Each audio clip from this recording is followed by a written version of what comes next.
custo de vida, emprego e desemprego, cesta básica, tarifas públicas, salário mínimo. Agora, na Brasil Atual, a análise do DIEESE.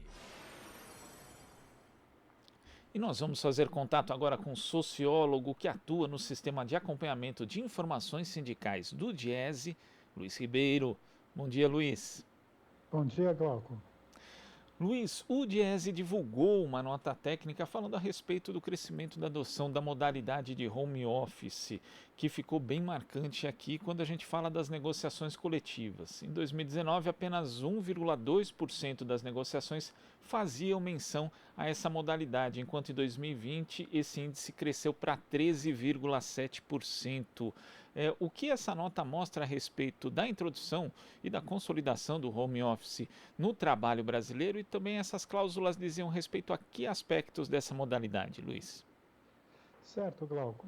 Então, essa pesquisa ela foi feita em cima dos instrumentos coletivos de trabalho de 2020, né, comparando com 2019. E o que a gente observou é que cresceu bastante o número de acordos e convenções que tratam desse assunto, né? Não necessariamente isso significa uma adoção efetiva, né? Ele não se reflete no número de trabalhadores que estão nessa modalidade de contratação ou de realização do trabalho. Mas ela indica assim, que o tema do home office ele virou uma questão importante para o movimento sindical e para a negociação coletiva, né? Ele foi incorporado nos acordos, né?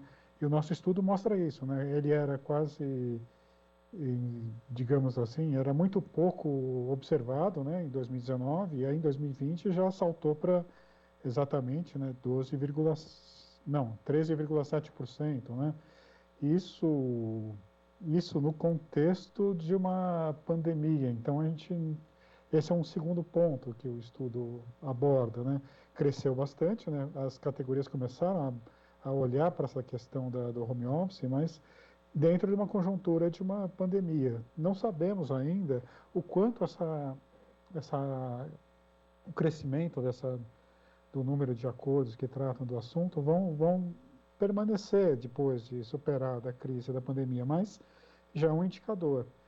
E interessante, né, porque as cláusulas abordam vários aspectos que devem, acho que, entrar na pauta, nas pautas definitivas das categorias, né, relacionadas a essa modalidade de trabalho. Por exemplo, a questão da jornada, a questão dos equipamentos, né, como que fica o fornecimento de equipamento, como fica a infraestrutura, e também a questão dos auxílios e benefícios que estavam relacionados ao trabalho realizado na empresa, agora como que fica quando o trabalhador ele exerce essa atividade na própria casa, né? E essa questão, por exemplo, da limitação de jornada é importante porque já era algo que vinha se aprofundando, inclusive em diversos setores da economia, com o trabalhador tendo seu tempo invadido não só por comunicação remota como e-mail, mas também por ainda formas mais invasivas, como por exemplo grupos do WhatsApp, em que mensagens relacionadas ao trabalho chegam em qualquer horário, e isso se aprofundou, né? Porque não temos mais o contato presencial e quer dizer, em boa parte, né, das modalidades de trabalho, e agora isso tende a ficar um pouco pior, quer dizer, algo que realmente precisa merecer atenção nos acordos coletivos e também, onde não for possível, nos acordos individuais, Luiz. Exatamente, Glauco. Eu acho que está rolando um amadurecimento, né? As categorias estão amadurecendo esse tema, existe muito debate junto às categorias, existe muito debate também junto a analistas das relações de trabalho, pesquisadores, sociólogos, economistas, que é essa questão da jornada, né? Como que fica o trabalho nesse momento em que novas tecnologias estão sendo adotadas, né? Por exemplo, no home office, né, o trabalho remoto, o trabalho à distância, né, com essas novas tecnologias.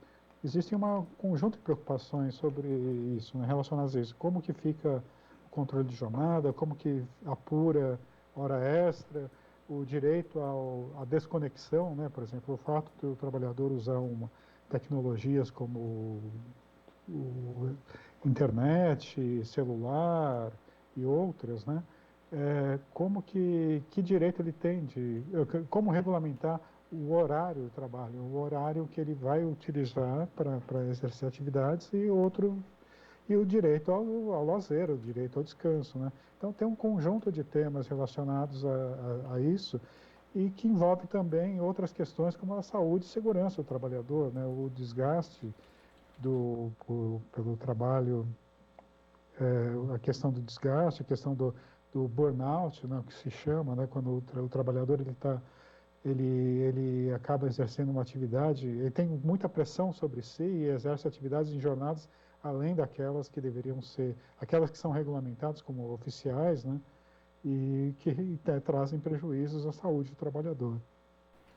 E os acordos, eles contemplam também outros aspectos, né? Você citou essa questão da saúde do trabalhador, mas coisas como aspectos como a ergonomia mesmo, né? Muitas vezes o trabalhador não tem condição de ter um equipamento adequado ali para trabalhar dentro de casa, e também aqueles relacionados à saúde mental, porque além da extensão da jornada de trabalho, o trabalhador ali vai ter que conviver, muitas vezes as mães principalmente, né, tendo que tomar conta dos filhos que estão em casa, porque não existe ainda a possibilidade de retorno, né, embora em alguns locais sim, das aulas presenciais. Então a mãe tem que ficar se dividindo ali entre as tarefas domésticas e também a questão do trabalho em si, além de diversos outros aspectos, como o fato, né, da pessoa ficar ali no ambiente de casa, sendo que às vezes é até difícil fazer essa divisão, né, entre trabalho e a casa e o tempo para a família.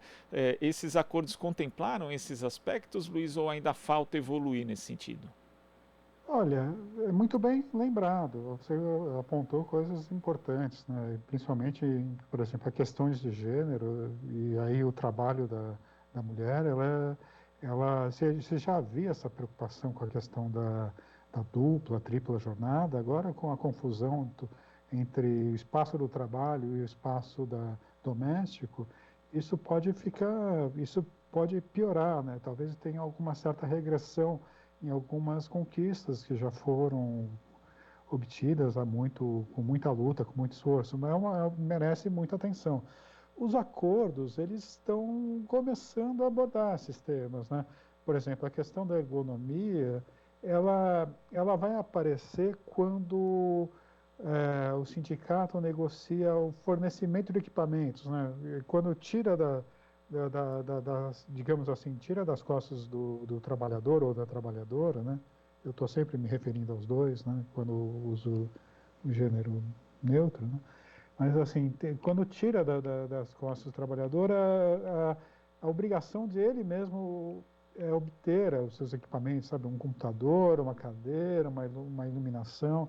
Então, alguns acordos já conseguem trazer o compromisso das empresas em ceder ou emprestar equipamentos, né, e aí, supondo equipamentos mais adequados para o exercício da atividade, para esse trabalhador ou a trabalhadora que vai realizar o home office, né?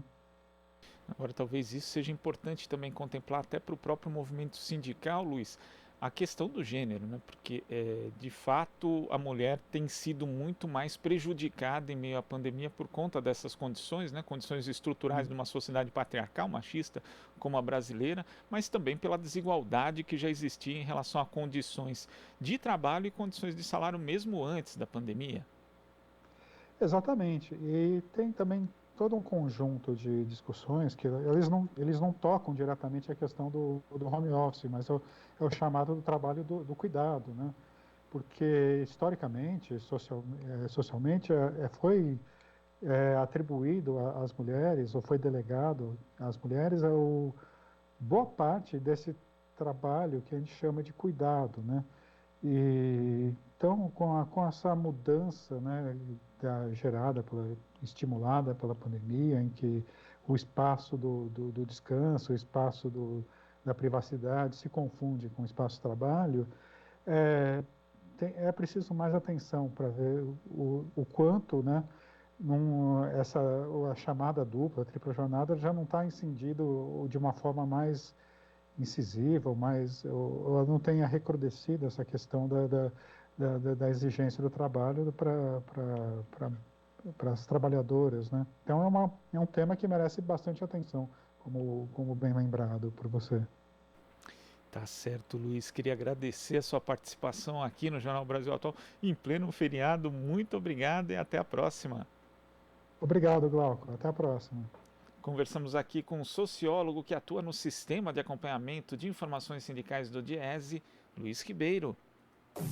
Você está ouvindo Jornal Brasil Atual. As notícias que os outros não dão.